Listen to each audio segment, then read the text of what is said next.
Francis മാർപ്പാപ്പയെക്കുറിച്ചുള്ള വ്യാജ വാർത്തകൾക്കെതിരെ പ്രതികരണവുമായി Vatican. Social മീഡിയയിൽ പ്രചരിക്കുന്ന വ്യാജ വാർത്തകൾ വിശ്വസിക്കുകയോ പ്രചരിപ്പിക്കുകയോ ചെയ്യരുതെന്നും വത്തിക്കാൻ അറിയിച്ചു. പരിശുദ്ധ പിതാവിന്റെ ആരോഗ്യത്തെക്കുറിച്ചുള്ള റിപ്പോർട്ടുകൾ വത്തിക്കാൻ നൽകുന്നുണ്ട്. എന്നാൽ അതിനിടയിൽ അദ്ദേഹത്തിന്റെ ആരോഗ്യത്തെക്കുറിച്ചുള്ള അഭ്യൂഹങ്ങൾ പെരുകുകയാണ്. പരിശുദ്ധ പിതാവ് ഗുരുതരാവസ്ഥയിലായിരിക്കാമെന്നോ മരിച്ചിരിക്കാമെന്നോ സൂചിപ്പിക്കുന്ന തെറ്റായ റിപ്പോർട്ടുകൾ പ്രചരിക്കുന്ന സമയത്ത് ശക്തമായ മുന്നറിയിപ്പുമായി കർദിനാൾ ഒമെല്ല രംഗത്ത് വന്നിരുന്നു. ഇതൊരു സമയം പാഴാക്കലാണെന്നാണ് കർദിനാൾ ഇതിനോട് പ്രതികരിച്ചത്.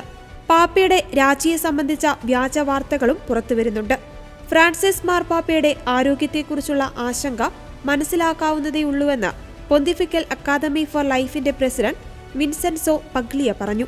എന്നാൽ ഇത്തരം ഊഹാപോഹങ്ങൾ ഊതിപ്പെരുപ്പിച്ചുകൊണ്ടുള്ള വാർത്തകളും വിവരണങ്ങളും അത്യന്തം മോശകരമെന്നാണ് വിൻസെൻസോ പഗ്ലിയ കൂട്ടിച്ചേർത്തത്.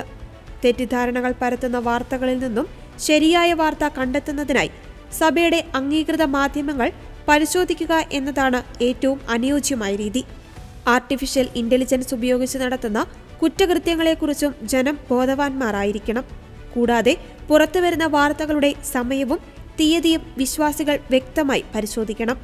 അതോടൊപ്പം വാർത്തകളുടെ തലക്കെട്ടുകൾ മാത്രം കണ്ടു വിശ്വസിക്കാതെ അതേ വാർത്ത തന്നെയാണോ ഉള്ളടക്കത്തിലും നൽകിയിരിക്കുന്നതെന്നും പരിശോധിക്കേണ്ടിയിരിക്കുന്നു. നമുക്കെല്ലാവർക്കും വാർത്തകൾ അറിയുവാൻ അവകാശമുണ്ട്. ആ വാർത്തകൾ സത്യസന്ധമായിരിക്കുമ്പോഴാണ് അതിന് സ്വീകാര്യത വർദ്ധിക്കുക. അതിനാൽ സഭയുമായി ബന്ധപ്പെട്ട വാർത്തകൾ അതിന്റെ ആധികാരികത പരിശോധിച്ചതിന് ശേഷം മാത്രം വിശ്വസിക്കുകയോ പ്രചരിപ്പിക്കുകയോ ചെയ്യുക. ഇത്തരം ആശങ്ക പരത്തുന്ന വാർത്തകളിൽ ജാഗ്രത പുലർത്തുക.